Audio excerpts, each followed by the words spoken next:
and more, and still yet more, till we become worthy of union with you, and help us all to hold fast to Baba's Daman till the very end. Avatar Meher Baba ki Jai. Avatar Meher బాబాకి జై. ప్రీతం మెహర్ బాబా, నీవు ప్రసాదించిన ప్రవచన సారమును గ్రహించవలసిన తీరులో గ్రహించి సదవగాహన చేసుకుని వాటిని మా జీవనములలో ఆపాదించుకొని నిజాయితీ తోడను నిర్మల ప్రేమ తోడను వాటిని ఆచరించులాగున మా అందరినీ ఆశీర్వదించు. అట్టి ఆచరణయుత జీవన శైలిలో జీవించినట్లు మా అందరినీ అనుగ్రహించు. అవతార్ మెహర్ బాబాకి జై. అవతార్ మెహర్ బాబాకి జై. జై బాబా. ప్రీతముని ఇలా మనం ప్రతిరోజు సహజీవనం అనేటటువంటి ఈ వేదిక మీద ఆయన సమక్షంలో అద్భుతమైనటువంటి ఆయన చరిత్రను చదువుకోవడం మనందరం చేసుకున్నటువంటి మహాపుణ్యం. ఇంతటి అవకాశాన్ని మనకి ఆ ప్రభు కలిగించాడు. అంచేత ఆయనకి ఏ ఇచ్చినా రుణం తీర్చుకోలేము.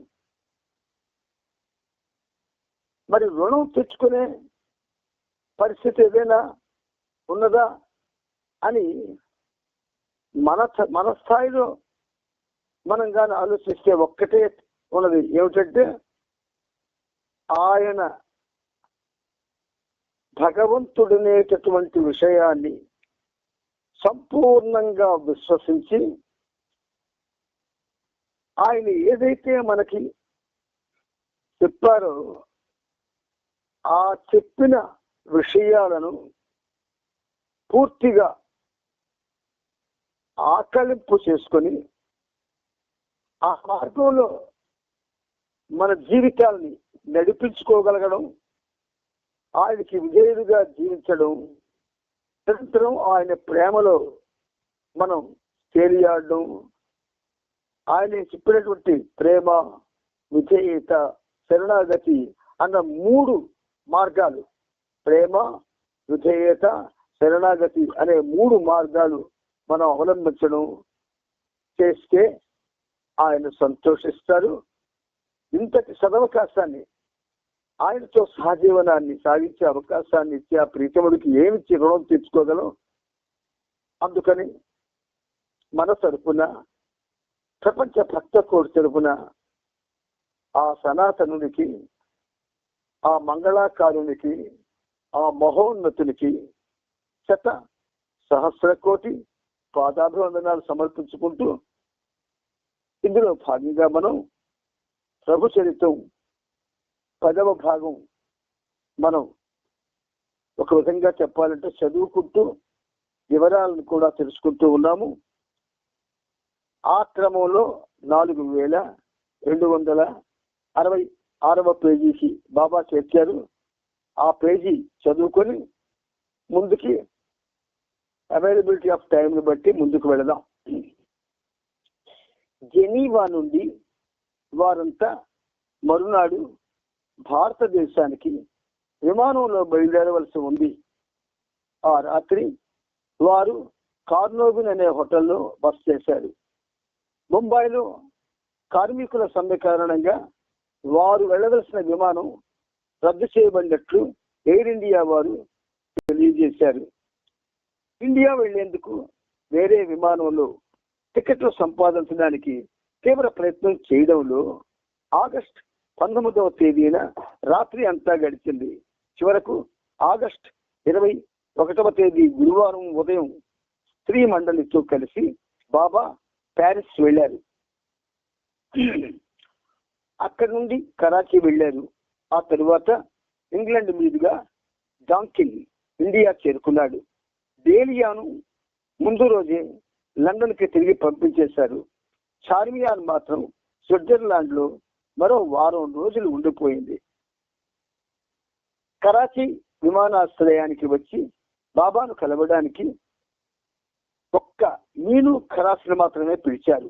కానీ అతనితో పాటు ఆది దుబాష్, రోడా దుబాష్, కరాచీలో ఉన్న బాబా ప్రేమికులంతా వచ్చారు. బాబాను కలుసుకునేందుకు మీను ఖరాస్ మాత్రమే బాబా ముందుకు వచ్చాడు. బాబా బృందానికి కరాచీ నుండి ఇండియా వెళ్లేందుకు రిజర్వేషన్ దొరకడం కష్టమైంది. ఆది దుబాష్ ఓడల్లో పనిచేసి ఉన్నందున అతని ద్వారా టికెట్ల ఏర్పాట్లు చేయవచ్చని మీను ఖరాస్ బాబాకు తెలియజేశాడు. బాబా అతన్ని పిలిపించి, ఎందుకు దాక్కుంటున్నావు, ఎందుకు ముందుకు రావడం లేదు అని అడిగారు. ఆది దుబాష్, బాబా నీవు నన్ను అనుమతించలేదు కదా అన్నాడు. బాబా అతని విధేయతకు సంతోషించి తమ బృందంలోని అందరి విమాన ప్రయాణానికి టికెట్లు ఏర్పాటు చేయమని ఆదేశించారు. ఆ తరువాత రోడా దుబాష్ను, ఆమె ఇద్దరు చిన్నపిల్లలను పిలిచారు. అంతేకాక కరాచీ బాబా ప్రేమిక బృందంలోని ప్రతి ఒక్కరిని కలిశారు. ఇండియాకి వెళ్లే ఒక చిన్న విమానంలో 4 టికెట్లు ఎలాగో ఆది దుబాష్ సంపాదించగలిగాడు. అందువలన బాబా, మెహరా, మణి, గోహర్ బొంబాయికి బయలుదేరారు. మెహరు, రానో మరునాడు వెళ్లే విమానంలో బయలుదేరారు. ఆగస్టు 22వ తేదీన బాబా ముంబైలో విమానం దిగి ఆగస్టు 23 తెల్లవారుజామున 1:30 నేరుగా మెహరాజాద్ చేరుకున్నారు. ఇక్కడికి ఈ చాప్టర్ మనం పూర్తి చేసుకునే అదృష్టాన్ని బాబా మనకు కలిగించారు.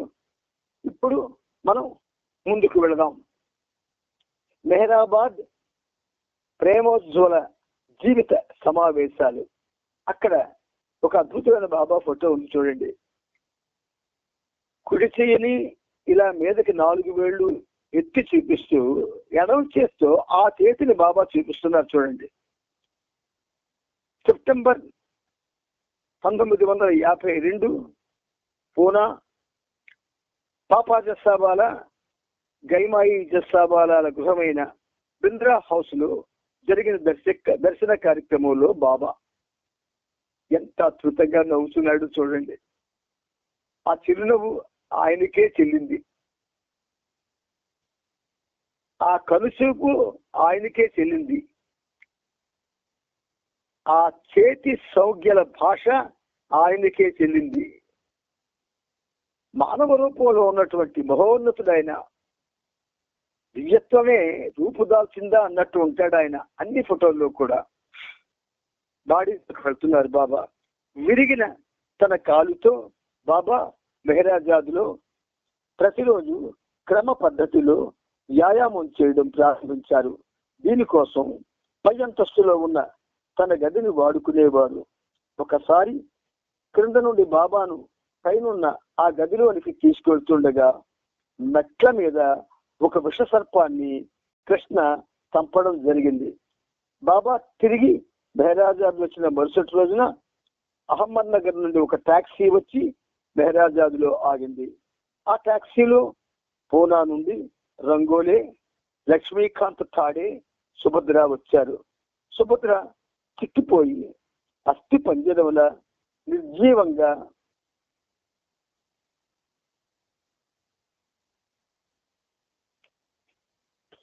ఉంది. ఆమె క్షయవ్యాధితో బాధపడుతోంది. వ్యాధి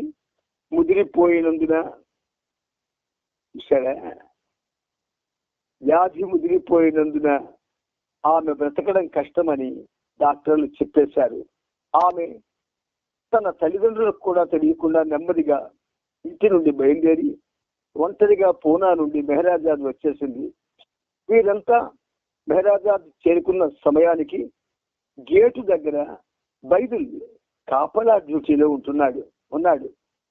ఆ సమయంలో బాబా ఎవరికి దర్శనం ఇవ్వడం లేదు, ఎవరిని లోనికి పంపించవద్దని ఆదేశిస్తూ బైదుల్ని గేటు దగ్గర కాపలాగా నియమించారు. బాబా ఆదేశం ప్రకారం ఎవరిని లోనికి పంపించకూడదు. అందువల్ల వీరందరినీ వెనక్కి వెళ్ళిపోమని అతడు చెప్పాడు. తాడే, రంగోలేలు తమ రాకను బాబాకు తెలియపరచమని అర్థించారు. కానీ బైదుల్ బాబా ఆజ్ఞను పాటిస్తూ వారిని వెనక్కి వెళ్ళిపోమని కోరాడు. మెహరాజాద్లోకి టాక్సీ వచ్చిన శబ్దం విని వచ్చింది ఎవరో చూసి రమ్మని కాకా భార్యను పంపించారు. కాకా చూసి వచ్చి టాక్సీలో వచ్చిన వారి వివరాలను బాబాకు తెలియపరిచాడు. బాబా ఆ ముగ్గురిని లోనికి రమ్మన్నాడు. తాడే, రంగోలే ఇద్దరు సుభద్రను చెరువు వైపు పట్టుకొని నడిపిస్తూ బాబా వద్దకు సమీపిస్తున్నారు.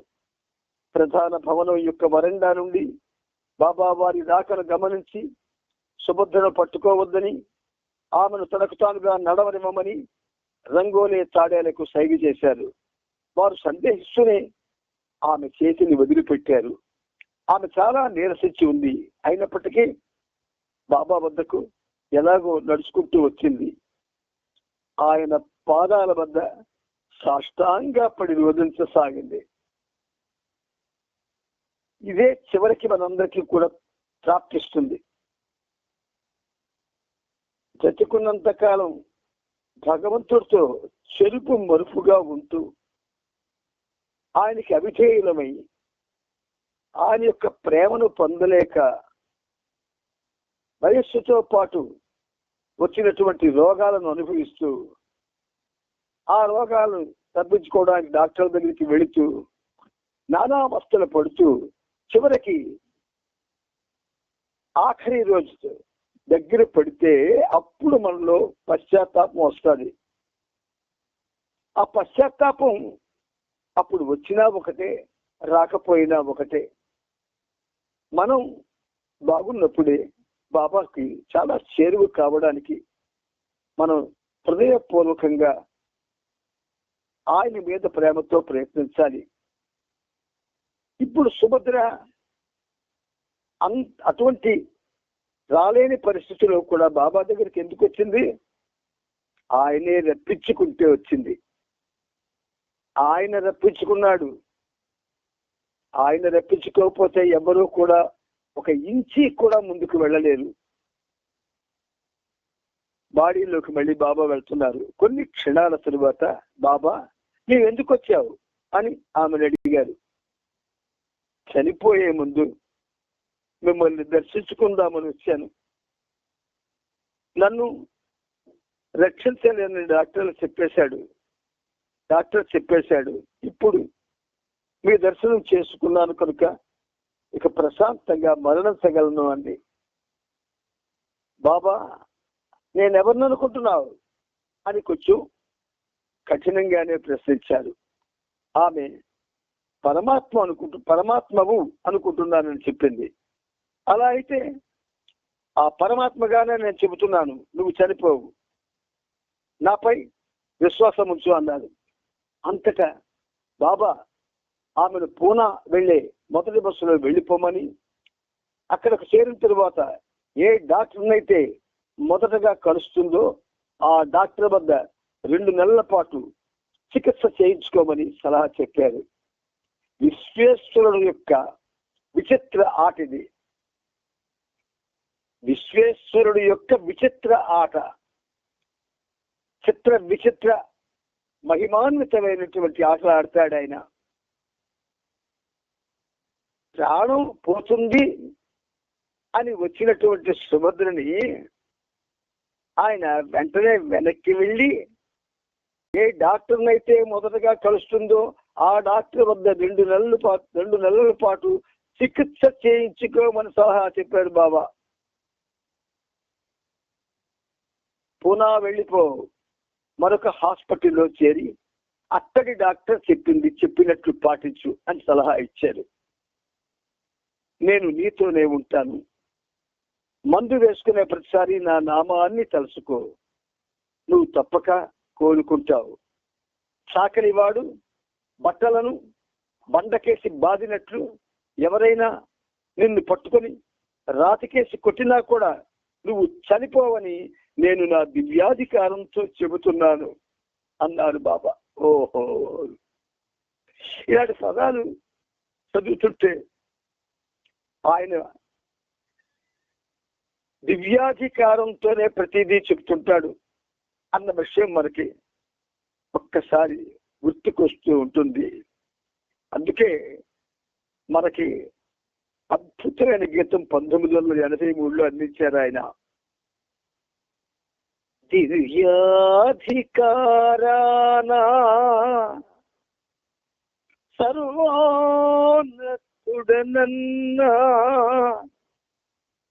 సర్వేశ్వరేశ్వర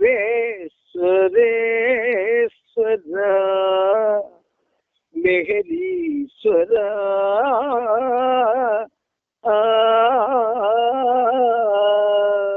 ఎంత అద్భుతంగా అనిపించాడు చూడండి. అంచేత నువ్వు చనిపోవని నేను నా దివ్యాధికారంతో చెబుతున్నాను అన్నారు. అంతకు ముందు పూణేలో ఆమె మంచం మీద నుండి లేవలేని స్థితిలో ఉండేది. అటువంటి స్థితిలో ఉన్న ఆమె ఇప్పుడు బాబా చెప్పినట్లు పూనా వెళ్ళిపోయింది. అక్కడ చికిత్స చేయించుకుంటూ క్రమంగా కోలుకొని పూర్తి ఆరోగ్యాన్ని పొందింది. ఇదేదో కాశీ మజిలీ కథ కాదు, కళ్ళెదుట జరిగిన కథ. అంటే అన్ని విధాలుగా కూడా ఆదుకుంటాడు అవతార పురుషుడు. ఇప్పుడు సుభద్రకి ఆమె యొక్క ఆరోగ్యానికి సంబంధించి ఆదుకున్నాడు, ఇంకొకరికి మరో విధంగా ఆదుకుంటాడు, మరొకరికి మరో విధంగా ఆదుకుంటాడు. ఇలా ఆయన రక్షించుట, ఆదుకొనుట, ఇవన్నీ ఆయన యొక్క లీలలో ప్రత్యేకమైనటువంటి అంశాలు. ఆ అంశాలు మహత్తులు కావు, మహోన్నతమైన ఆయన భగవంతుడి యొక్క సాక్షీభూతమైనటువంటి తత్వానికి నిదర్శనాలు. ముందుకు వెళ్తున్నారు బాబా. ఈలోగా అమెరికాలో బాబాకు జరిగిన కారు ప్రమాదం గురించి టైమ్స్ ఆఫ్ ఇండియా పత్రికలో ప్రచురించడం జరిగింది. దాని ఫలితంగా ఆ ప్రమాదంలో మెహరా చనిపోయిందనే పుకారు వ్యాపించింది. ఆ పుకారు బాబాను బద్ధశత్రువుగా భావించే కల్నల్ ఎంఎస్ ఇరానీ, అంటే మెహరా మేనమామ చెవిన పడింది. అందువలన బాబా ఆదేశం ప్రకారం అతనికి ఒక టెలిగ్రామ్ పంపుతూ మెహరా సజీవంగానే ఉంది, ప్రేమాశీస్సులతో మెహర్ బాబా అని తెలియజేశారు. మెహరాకు పాద్రీకి మేనమామ కల్నల్ ఇరానీ. అందువలన బాబా పాద్రీని పూనాలో ఉంటున్న అతని మేనమామ కల్నల్ ఇరానీ వద్దకు వెళ్లి మెహరా క్షేమ సమాచారాన్ని అతనికి చెప్పి అతని అనుమానాన్ని నివృత్తి చేయమన్నారు. పాద్రి తన మేనమామ ఇంటికి మధ్యాహ్నం 3 గంటలకు వెళ్ళాడు. ఆ సమయంలో అతను నిద్రపోతున్నందున 1 గంట సేపు వేచి ఉండి 4 గంటలకు అతన్ని కలుసుకున్నాడు. మామయ్య, మెహరా క్షేమంగానే ఉంది, ఆమె మరణించిందనే పుకారు నిజం కాదు అని చెప్పాడు. కళ్ళనైతే నాకేమిటి అంటూ వ్యంగ్యంగా మాట్లాడాడు. ఈ వార్తను నీకు స్వయంగా అందజేయడం కోసం బాబా నన్ను ఇక్కడికి పంపించారు అంటూ వివరించాడు. పాద్రి అలా చెప్పగానే కల్నల్కి మరింత కోపం వచ్చి, నీ వార్తలు నాకు అనవసరం లేదు, మెహర్ బాబా తన గురించి తాను ఏమనుకుంటున్నాడు, నిజానికి తన ప్రేమాశీస్సులను నాకు పంపడానికి అతనికి హక్కు ఎక్కడిది, అలా అయితే నా ప్రేమాశీస్సులు అతను స్వీకరించాలి అంటూ పాద్రితో కర్కశంగా మాట్లాడాడు. ఇలాంటి విషయాలు ఎందుకు జరుగుతాయి అంటే అవతారుడు యొక్క ప్రమేయంతోనే జరుగుతాయి. పూర్వం రామకృష్ణ అవతారాల్లో రాక్షసులు, దుర్మార్గులు, వరగర్వితులు వీళ్ళంతా ఉండేవారు. ఇవన్నీ ఆయన తన యొక్క ఉన్నతత్వాన్ని, మహోన్నతమైన భగవతత్వాన్ని ప్రపంచానికి తెలియజేయడం కోసం అటువంటి వాళ్ళని ఆయనే రూపకల్పన చేస్తాడు. నెక్స్ట్ పేరాకి వెళ్తున్నాను. ఇది విన్న పాద్రి వ్యంగ్యంగా, నీ ప్రేమాశిస్సులే గనుక ప్రసాదిస్తే బాబా తప్పక సంతోషంతో పొంగిపోతాడు. ఇవ్వడం అన్నది నిన్ను బంధనాలకు గురి చేస్తుంది. కాబట్టి నీ ప్రేమ ఆశీస్సులను పంపే ముందు 1-2 సార్లు ఆలోచించుకో అన్నాడు. దాంతో కల్నల్ ఇంకా తీవ్రంగా స్పందించాడు. బాబా నుండి వచ్చిన టెలిగ్రామ్ మీద కొన్ని అనకూడని మాటలు వ్రాసి కోపంగా పాద్రికి పంపించాడు. దాన్ని చూసి పాద్రి ఇది ఎలాంటి ప్రేమాశీర్వాదమో మరి అనుకున్నాడు. అలా అతనితో మాట్లాడి పాద్రి తిరిగి మెహరాజాద్ వచ్చేశాడు. బాబాకు పూర్తి సమాచారాన్ని అందించాడు. కల్నల్ ఇరానీకి 2 సోదరీమణులు ఉన్నారు.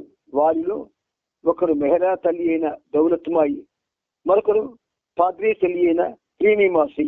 వారిద్దరూ చిట్ట చివరి వరకు అంకిత భావంతో బాబా పాదాలను అంటిపెట్టుకునే ఉన్నారు. కానీ కల్నల్ మాత్రం తన జీవితాంతం బాబాను వ్యతిరేకిస్తూ ప్రతికూలంగా వ్యవహరిస్తూనే ఉండేవాడు. ఈ విధంగా బాబా కల్నల్ ఇరానీని తన విశ్వకార్యానికి మాధ్యమంగా ఉపయోగించుకున్నాడు. రామ అవతారంలో రావణ బ్రహ్మ బిరుదాంకితుడైన రావణాసురుడు అనుక్షణం శ్రీరామచంద్రుడి మీద వైరాన్ని తెచ్చుకుంటున్నట్టుగా ప్రపంచానికి కనబడుతూ ఆయన యొక్క ఆంతరంగిక మందిరంలో శ్రీ మహావిష్ణువుని ఆరాధించేవాడు రావణాసురుడు. ఇలాంటి రావణాసురుడు ఎంతమంది ఉన్నా ప్రపంచానికి మేలే అవుతుంది. అందుచేత చరిత్రలో ఇటువంటి పాత్రలు మనకు ఎదురైతే వాళ్ళని అసహించుకోవడం కానీ, మంచివాళ్ళు కారు అనే భావంతో చూడడం కానీ మనం చెయ్యకూడదు. చరిత్ర అది ఒక విధంగా ఆయన రాకముందే ఆ చరిత్ర పూర్తిగా అతని దివ్య ప్రణాళికలో తయారై ఉంది. బయటికి ఇప్పుడు వచ్చిందంటే ఎందుకంటే రామ అవతారం, కృష్ణ అవతారం, మెహరా అవతారం ఈ 3 కూడా పూర్ణ అవతారాలు. ఈ అవతారాల యొక్క ఆ జీవనం, భౌతిక జీవనం, బాహ్య ప్రపంచంలో, సాధారణ బాహ్య ప్రపంచంలో జీవనం అది ముందే ప్రణాళికలు, దివ్య ప్రణాళికలు లిఖించబడి ఉంటుంది.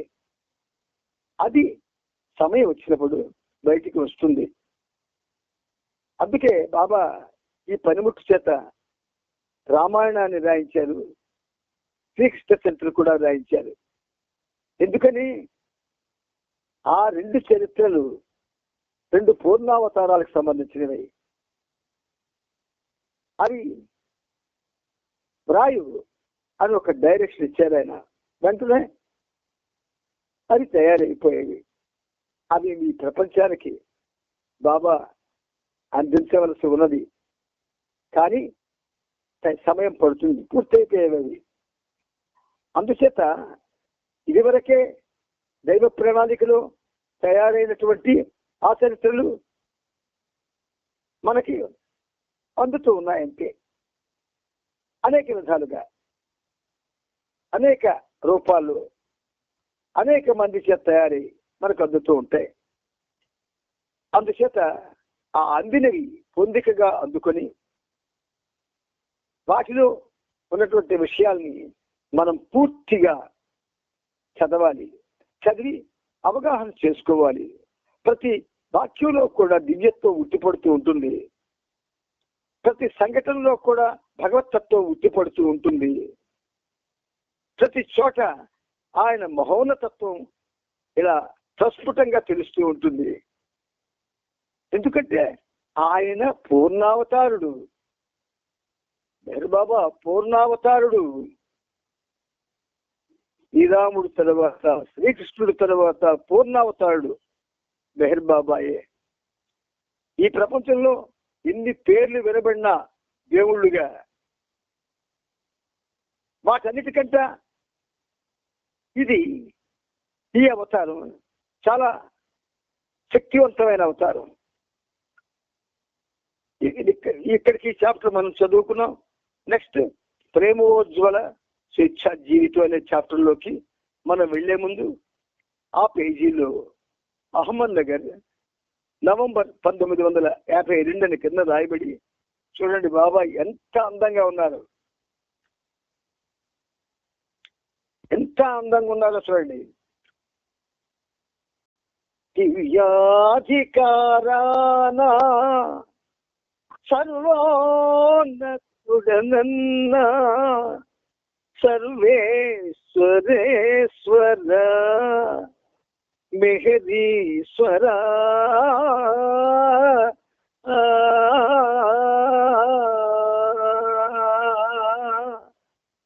అన్నట్టుగా ఆ రూపం ఎంత అందంగా ఉందో చూడండి. ఆ కళ్ళు చూడండి, ఆ కళ్ళలో చతుర్దశ భువనాలు కూడా కదలాడుతూ ఉన్నాయి. ఆ చిరునవ్వులో దేవతలంతా ఆయన్ని చేతులెత్తి ప్రార్థిస్తున్నట్టుగా కనబడుతుంది చూడండి. ఆ ముఖం, దాన్ని వర్ణించడానికి పదాలు లేవు. అది ఎంత అందమో నేనెలా తెలుపను, ఆ అంద చందమో నాకేమి తెలియను. అది ఎంత అందమో నేనెలా తెలుపను, ఆ అంద చందమో నాకేమి తెలియను. మహామహామహులకైన వర్ణింప సఖ్యమా, మహామహామహులకైన వర్ణింప సఖ్యమా. అది ఎంత అందమో నేనెలా తెలుపను, ఆ అంద చందము నాకేమి తెలియను. బాబా ఒక చిన్న పాపని నా దగ్గరికి తీసుకొచ్చి, ఈ పాప చేత బాబా పాట పాడించాలనుకున్నాను అన్నయ్య, నాకు కొత్త పాట రాయనయ్యా అన్నాడు ఆ సోదరుడు కుమార్. అప్పుడు సరే నాన్న, ఇదే టైము, హార్మోని తీసి ఒక్కసారి ఈ చివరిన చాచ వరకు మెట్లన్నీ కూడా ఒకసారి ఇటు చెట్టు అటు చెట్టు అని ఒక చోట వేళ్ళు ఆపితే ఒక చివరి వచ్చింది, వెంటనే సాక్షి వచ్చింది. అంటే అది ఆయనది కాదు, తన అందాన్ని తానే వర్ణించుకున్నట్టు కాదు, తన అందంలో ఉన్న సౌందర్యాన్ని, సాహిత్యాన్ని, రహస్యాల్ని ఆయనే వ్రాయించుకున్నట్టు కాదు, ఎవరో రాశారనుకుంటాం మనం. అప్పుడే ఆ వ్యక్తి పేరుని జ్ఞాపకొస్తున్నాం కాదు, ఆయనే మహోన్నతమైనటువంటి దైవశిరులన్నీ కలిగి ఉంటాడు ఆయన. ఆ దైవశిరులు మనకే తెలుసు. ఆ శిరులు అవి మాటల్లో రాయాలంటే ఆయనే రాయాలి, మనం రాద్దామంటే అవదు. అయితే ఈ తల ఆయన పాదాల మీద ఉండాలి, ఆలోచన రహితం అయిపోవాలి.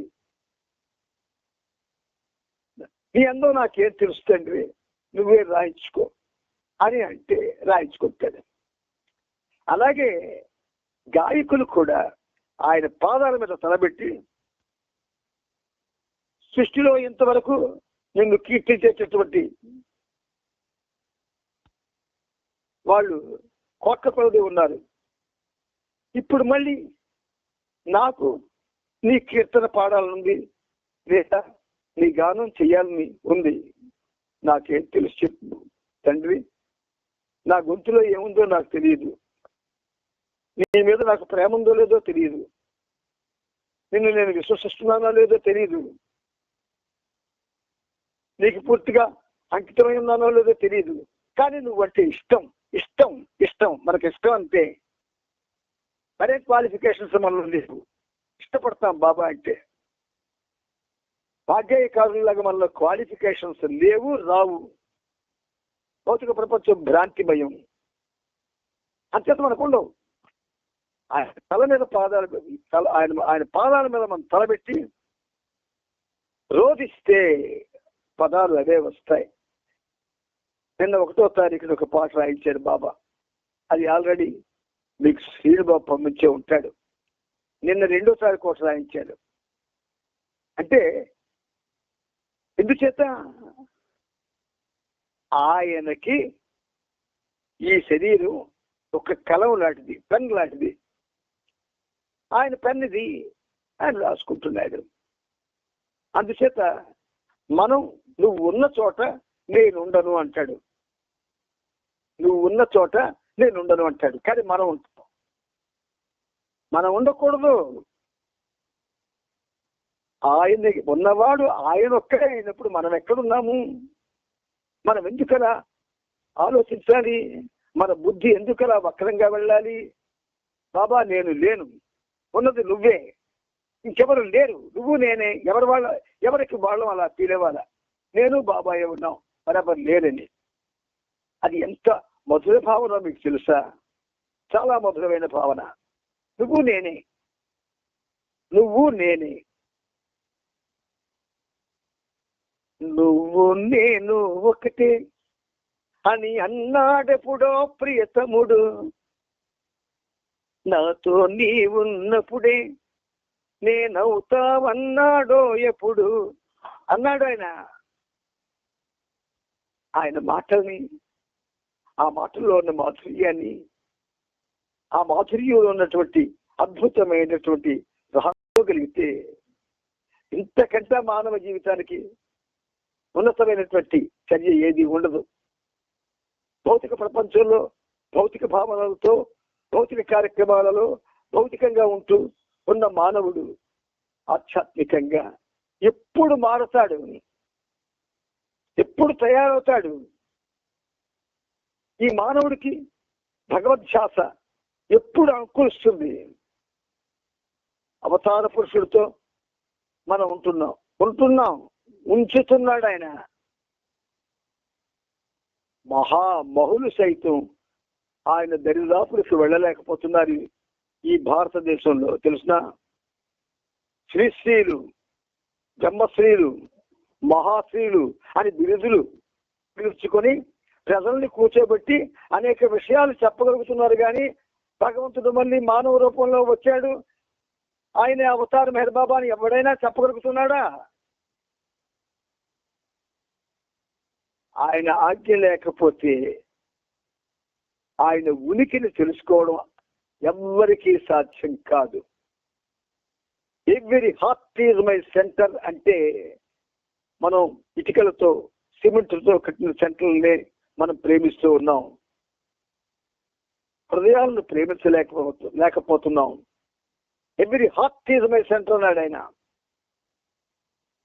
ఇట్ ఈజ్ మై అబోర్డ్ అన్నాడు చోట. అంత ఉన్నతమైన ఆయన యొక్క మాటల్లో ఉన్న రహస్యాలు తెలుసుకుంటే ప్రతి వాళ్ళు కవులు అయిపోతారు. ప్రతి వాళ్ళు కూడా గీతాలు రాస్తారు. ప్రతి వాళ్ళు కూడా నిరంతరమైన నామస్మరణలో ఉంటారు.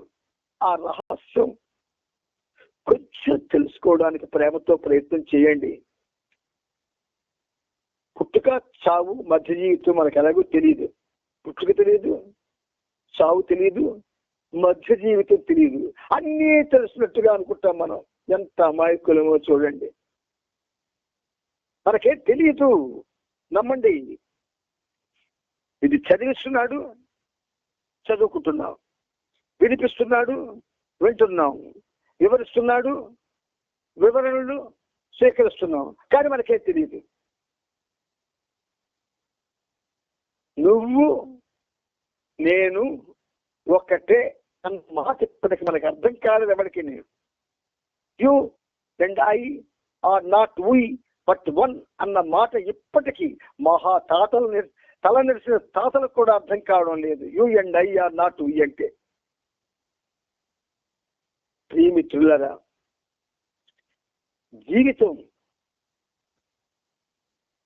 అంటే 84 లక్షల జన్మల సంపుటి. పరిణామ క్రమంలో చైతన్యమే వికాసవంతమైంది. ఆ చైతన్యం పొందిన మానవుల్లో ఉన్న మనసు అది చిరంజీవి. ఆ మనసు సంస్కారాలకి పెద్ద భోషాణం, ఆ భోషాణంలో దాచుకుంటది. ఇది బాబా క్లియర్ గా చెప్పారు. మనకెందుకు అది అర్థం కాలేదు? చావు పుట్టుక తెలియని మనం ఆయన గురించి ఆలోచించాలి తప్ప ఇతర విషయాలతో మనకు పనే ఉంది. అందులోకి మన యొక్క ఏకాగ్రతని భగవంతుని వైపు కాక తదితరమైన పరిస్థితుల్లోకి తీసుకెళ్లేటటువంటి వ్యవహారాల్లో మనం ఎందుకు తలదూర్చడం? చిన్న బాలభక్తులు కూడా ఈ విషయాన్ని ప్రపంచానికి చాటి చెప్పారు. ఎక్కడున్నాడు రా నీ శ్రీహరి అంటే ఆ 7 ఏళ్ల ప్రహ్లాదుడు అంటాడు, ఇందువలడందులేడని సందేహము వలదు, చక్రి సర్వోపగతుండు, ఎందెందు వెదకి చూసిన అందందే గలడు. చిన్నవాడు 7 ఏళ్ల వాడు చెప్తాడు. 70 ఏళ్ళు వచ్చినా అలా చెప్పగలిగే ధైర్యం ఎవరికి లేదు మన బాబా ప్రేమలోకంలో. అలా చెప్తే అలా వాడు జీవించాలి కదా. ప్రియమిత్రులారా, మనం ఈ చరిత్రతో పాటు అనేక విషయాలు వినగలిగే అవకాశం ఆయన ఇస్తున్నారు. ఇక్కడ మాట్లాడుతుంది ఆయనే. ఆయన మౌనమూర్తి కాబట్టి వాయిస్ వాడుకుంటున్నాడు. ఈ పనిముట్టు వాయిస్ మాత్రమే వాడుతున్నాడు ఆయన. కానీ చెప్తున్నది మెహర్ బాబాయే. ఆయన ఉన్నాడు సజీవంగా, ఆయనే మాట్లాడుతున్నాడు మనందరితో. అలా మనం తీసుకుంటే ఈ చరిత్రే మనకి అద్భుతమైన ప్రేమ రహదారిని చూపిస్తుంది. ఆయనతో నిరంతరం ఉండేటట్లు చేస్తుంది. ఆయన ప్రేమని అనుభవించే పరిస్థితి కల్పిస్తుంది. అవతార్ మెహర్ బాబా కీ జై, అవతార్ మెహర్ బాబా కీ జై, అవతార్ మెహర్ బాబా కీ జై. జై బాబా. అవతార్ మెహర్ బాబా కీ జై. అందరికీ జై బాబా. జై బాబా, జై బాబా, అందరికీ జై బాబా.